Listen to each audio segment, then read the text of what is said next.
तो बहुत लोगों की आंखों में खटक रहे हैं। समस्या ये है कि वो अब देश के लिए नहीं लड़ रहे हैं, अब कांग्रेस देश से लड़ रही है। इन लोगों को मिर्ची यही लग रही है कि हम वंदे मातरम पे चर्चा कर रहे हैं। वंदे मातरम पर इतनी कंट्रोवर्सी हो रही है। वाड्रा ने बोला है कि बीजेपी चुनाव के लिए है और कांग्रेस पार्टी हम लोग देश के लिए है।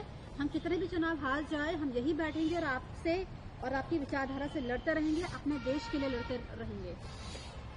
समस्या ये है कि वो अब देश के लिए नहीं लड़ रहे हैं, अब कांग्रेस देश से लड़ रही है। वंदे मातरम के टुकड़े टुकड़े इसी कांग्रेस ने किए, देश के टुकड़े टुकड़े इसी कांग्रेस ने किए और बाद में टुकड़े टुकड़े करने के नारा देने वालों को इसी कांग्रेस ने अपनी पार्टी में लिए। स्वयं कांग्रेस ने कभी मुस्लिम लीग के दबाव में, कभी किसी के दबाव में इन्होंने हमारी धार्मिक भावना के भी टुकड़े टुकड़े किए हैं। तो प्रियंका जी जो बोल रही हैं वो वंदे मातरम का विरोध कर रही हैं, वो वंदे मातरम की चर्चा का विरोध कर रही हैं। वंदे मातरम की चर्चा पे नेता विपक्ष देखे भी नहीं गए जब प्रधानमंत्री जी ने शुरुआत किया। तो आप इससे समझ सकते हैं इन लोगों का वंदे मातरम के खिलाफ कैसा जुनून है, खिलाफ जुनून है। इसी पर अखिलेश कह रहे हैं कि वंदे मातरम और हम लोगों में जोश भरा है, लेकिन सत्ता पक्ष बीजेपी हमेशा हर चीज पर अपना हक जमाना चाहती है। ये उनको लगता है इस देश की एकता के लिए, सांस्कृतिक एकता के लिए वंदे मातरम का भाव जरूरी है, वंदे मातरम का गान जरूरी है और वो भारतीय जनता पार्टी और एनडीए बहुत आगे बढ़ चढ़ के कर रही है। अखिलेश जी ये मान रहे हैं कि वंदे मातरम जोड़ता है, लेकिन वो इस भावना पे चले भी, ऐसा मेरा निवेदन है। वंदे मातरम का नारा जब जेल जाते थे तब लगाते थे, लोगों ने बहुत बलिदान दिए हैं, अंग्रेजों से आजादी का नारा ये बन गया था। उस समय बीजेपी कहा थी, बीजेपी और आरएसएस के लोग अंग्रेजों के एजेंट बने हुए थे और उनके लिए काम कर रहे थे। अब देखिए इन लोगों को मिर्ची, हाँ, इन लोगों को मिर्ची यही लग रही है कि हम वंदे मातरम पे चर्चा कर रहे हैं। इस पे क्यों मिर्ची लगेगी इनको?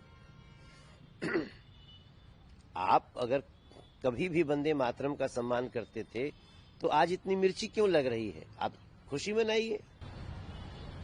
SIR हो रहा है बंगाल में। ममता बनर्जी कह रही है कि कोई भी डिटेंशन कैंप में यहाँ पर बनने नहीं दूंगी। SIR करने में कम से कम 2 साल लगते हैं अच्छे से, लेकिन बीजेपी, क्योंकि वहाँ पर चुनाव होने वाले, बीजेपी 2 साल के काम को 2 महीने में करवा रही है। एक तो SIR बीजेपी नहीं कर रही है, चुनाव आयोग कर रहा है और चुनाव आयोग जो कर रहा है वो बहुत अच्छा कर रहा है। हम चुनाव आयोग के द्वारा हो रहे SIR का, वोटों की शुद्धि का, सही लोगों का वोट कट न जाए, गलत वोट बन न जाए, हम इसके पक्ष में हैं। इंडिगो में इतना बड़ा कॉन्फ्लिक्ट चल रहा है इस समय, इतने यात्री फंसे हुए, आप कैसे देख रहे हैं? आपको लग रहा है कि सरकार पे दबाव बनाया जा रहा है जो पॉलिसीज है उनको वापस लेने के लिए? नहीं, इसमें कोई दो राय नहीं है कि एक बड़ी समस्या खड़ी हुई इंडिगो के एंड पे, लेकिन आज जब मैं 9 दिसंबर को आपसे बात कर रहा हूं सुबह सुबह, तो इस समस्या को ऑलमोस्ट एड्रेस किया जा चुका है और समस्या का निदान निकल चुका है, सब कुछ नॉर्मल होने लगा है। केजरीवाल कह रहे हैं कि रेखा गुप्ता कर रही है कि AQI सही है। कैसे आप AQI को देख रहे हैं? अभी बिहार, दिल्ली में इतना पॉल्यूशन तो हमको दिख ही रहा है। आपको लग रहा है कि सरकार जो है बीजेपी की दिल्ली में वो काम कर रही है AQI को कम करने के लिए? 100%। दिसंबर के महीने में हम आप ऐसे सांस ले रहे हैं, ये भी एक उपलब्धि है, फिर भी हम इसको उपलब्धि नहीं मानते, क्योंकि हमें पूर्णतया दिल्ली को इस पोल्यूशन से मुक्ति दिलाना है। और सोचिए जो 11 साल दिल्ली को चलाया है और जिसके समय में पोल्यूशन ऐसा बड़ा राक्षस बन गया, वो 8 महीना अभी हुआ रेखा गुप्ता जी की सरकार को और उसको दोष दे रहे हैं। कितना बड़ा दोगलापन है चरित्र में, आप देख सकती हैं। आखिरी सवाल है, नवजोत कौर सिद्धू, उनका एक बयान वायरल हो रहा है इस समय। वो कह रही है कि अगर कांग्रेस में अगर किसी को सीएम बनना है तो 500 करोड़ रुपए का सूटकेस दो, सीएम बन जाओ।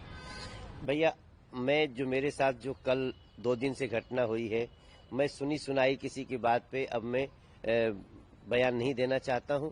मैं उस बयान को सुनूंगा तभी बोलूंगा।